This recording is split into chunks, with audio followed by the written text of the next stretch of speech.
Allah has written it, where it's going to be and how it's going to be. And we sit here saying, oh Allah, and things happen and go wrong, we can't make sense of it. We leave Allah altogether. Allah knows, ya akhi. And He tells you, don't worry, I'm with you. Just you keep going. Rely on me. Even if things go wrong, I know what's happening. Have your good trust in me. Allah says He has the keys to the unseen. No one knows them but Him. He knows all that is in the land and in the sea. وَمَا تَسْقُطُ مِنْ وَرَقَةٍ. No leaf falls without His knowledge.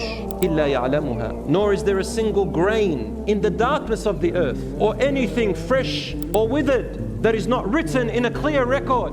Brothers and sisters, every leaf that is falling is written in a clear record, and every atom and cell inside that leaf is written in a clear record.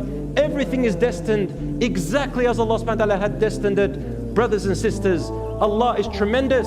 Do not give up. Stay with Him. Wallahi, He'll guide you, and be patient bi-idhnihi ta'ala.